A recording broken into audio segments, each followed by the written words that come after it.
इसमें कोई जान थोड़े है। तो यहाँ बैठा दीजिए, चाहे होटल में बैठा दीजिए, चाहे ढेर अपने घर सुतल हो। अपने मित्र शर्मा जी को उठा के लिया, शर्मा जी को आदत है कि 4 पूरी खाते हैं जिसके उस दिन बैठ के झुकते हैं, 6 पूरी में सोते हैं। अब बचका जैया खा लिए ना, उस दिन कोई को उठा तो बगल में को डंटा रहा।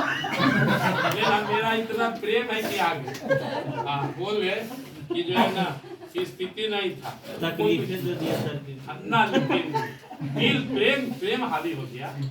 प्रेम में नेम नहीं चलता, हमारे प्रेम बेचारे नेम छोड़ के आ गए। तो देखिए जड़ शरीर है, इसके अंदर सूक्ष्म शरीर है जो यहाँ देख रहा है, सुन रहा है। यहाँ से हमारा कार्य शरीर शुरू होता है मन। जड़ शरीर में हमारा स्थूल शरीर है, सूक्ष्म शरीर में हमारा इंद्रिय है, और कारण में मन है। यही काम करता है। कारण के ऊपर हमारा चौथा शरीर होता है महाकारण। जैसे जैसे आप आगे बढ़ेंगे तो वैसे से आप, इससे काम नहीं होगा, इससे भी काम नहीं होगा, इससे भी नहीं होगा। ये कुछ करेगा, ये संघर्ष करेगा, लेकिन टिकाएगा महाकारण, जिसको हम बुद्धि बोलते हैं। यही संकल्प लेता, यही से संकल्प था। जब आप लगातार आ गए तो फिर 5वें शरीर में प्रवेश कर जाएंगे। ये आपका चित्त अवस्था होता है, इसको हम लोग हंस अवस्था करते हैं। हंस या चित्त की अवस्था होती है। यहाँ पे आदमी निगेटिव नहीं होता। जो चीज दुनिया कोई भी काम हो, महात्मा गांधी से पर आ गए। यहाँ योग का पहला सीढ़ी होता है, इसलिए योग सबसे श्रेष्ठ माना गया। योग चित्त निरोध था। पूजा पाठ जब तब करते करते हमारे समाज में लोग, खासकर महिलाएं, यही तक पहुंच पाते हैं। शरीर के भूखे रख ले, का चीज है, आज जितिया है, आज एकादशी है, मां शरीर में के शुद्ध करने लगे। शरीर शुद्ध नहीं होता कभी, आप रोगी हो जाएगा। और कुछ लोग इंद्रियों को भी ठीक कर लेते हैं, अपने इंद्रियों को, मन तक लोग पहुंचते, पूजा पाठ यही तक पहुंचाता है। लेकिन जब हम ध्यान करते हैं, हमारा विचार ऊंचा होता है, सत्संग जाते हैं तो चित्त यहाँ पर प्रसन्नता होती है। यार ये आदमी काम करते हुए मुस्कुराते हुए काम करता है। ये आदमी बुद्धि वाला आदमी देखी में क्यों रहेगा, इसमें जो है ना ईगो बहुत ज्यादा होता है। इसको आप कोई सीधा नहीं समझाएगा। कैसे सुशील सर के दुकान पे 20 रंग से पूछता है, हंस के बोलते हैं। मुकेश के कई कई देखते ही करवा धरे लगता है। तो 3 दिन से देख रहे हैं, 3 दिन से ऐसी कर रहा है। तो वो आदमी को बर्दाश्त नहीं होगा उसका। ये वाला जो रहेगा निकाल शरीर, वो अपना ग्राहक के कहीं बैठा रहना तो दोनों पैर ऊपर डेस्क पर रख के बैठे रहा है, नहीं तो कौन है ठीक अपन काम कर। लेकिन यहाँ जब हम हंस में आते हैं ना, तो हम यहाँ से एक मानव बनते हैं। यहाँ पे अच्छा, तो लीडर को यहीं से वो सफल होने लगता है। क्योंकि होता क्या है ना, लोग आपको तौलता है, आपका जज करता है, ये आदमी कैसा है तो इसका कैसा होगा। हम बहुत सारे नेटवर्क में हम लोग जाते आया, बहुत सारी जगह काम करते हैं, बिजनेस करते हैं, या कोई दुकान से सामान खरीदते तो कैसे देखते हैं, पहले दुकानदारी को ना देखते हैं। दुकान है, दुकानदार, दुकान बढ़िया आया, दुकानदार के आंख नाक में कीची लगल है, मच्छी भी आ रहा है, बाहर की ठीक नहीं है, या एकदम आदमी स्मार्ट बैठा है, दुकान की स्थिति खराब है। तो दोनों चीजें, कंपनी बढ़िया आती है और उसका डिस्ट्रीब्यूटर एकदम है, तो क्या सोच रहा जुड़वा कि ना जुड़वा तो बात प्रॉब्लम है। तो यहाँ से हमें काम करने का अवस्था होता है। हंस अवस्था क्या होता है ना, यह हमेशा पॉजिटिव होता है। दुनिया में हंस एक ऐसा प्राणी है, हंस का 3 क्वालिटी होता है, 2 हम लोग जानते हैं, तीसरा दुर्लभ है। एक हंस, एक राजहंस। हंस में गुण होता है कि दूध और पानी को पहचान लेगा, कितना दूध पानी है, अलग नहीं कर पाएगा। राजहंस है, वो दूध पी जाएगा, पानी छोड़ देगा।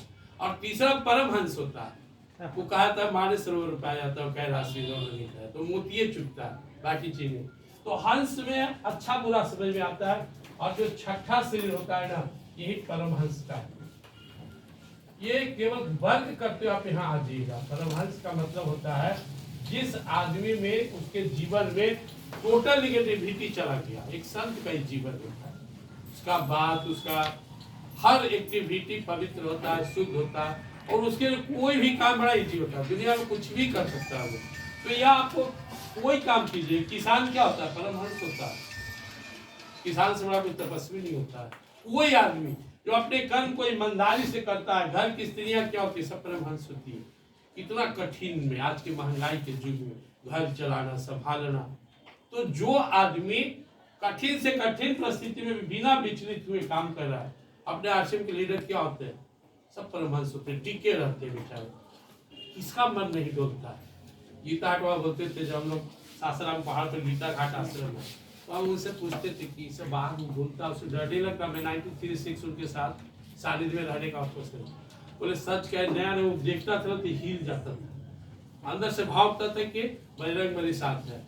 हम पूछते थे कभी कभी शुरू में ही, सब ये सोचे कि डर नहीं लगता कि आश्रम बंद हो गया तो, बोले नहीं सोचे तो बहुत बात, डर तो मेरे मन में ही है कितना कैरियर, लेकिन आसियन देखता हूँ तो डर खत्म हो जाता है। किसी छावड़ा को देखता हूँ तो को देखता हूँ तो डरता हूँ, क्योंकि वास्तव में एक बहुत बड़ा जीवन आप लगा दिए। कोई आदमी फुल टाइमर है, आज के डेट में हम लगभग 10 संस्थान से जुड़े हुए हैं।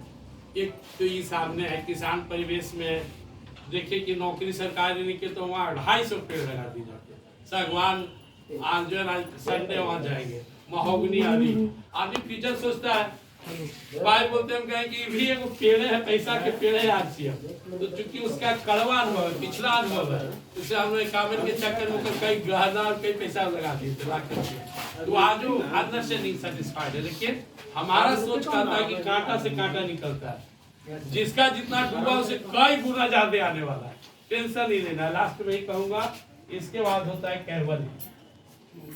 अब आप लोग कभी सोचे हैं, वो फिल्म था मुन्ना भाई MBBS, तो मुन्ना भाई डॉक्टर बन गया, वहाँ गया तो कहा कि इसमें 206 हड्डी होता है, सर्किट को खोल लगाया। कभी सोचा है हमने ऐसी तोड़ देते हैं कोई की हड्डी मार के, और मैं दोस्तों कहा कि बात सच के बात है, कहा कि एक एक जगह 14-15 हड्डी है।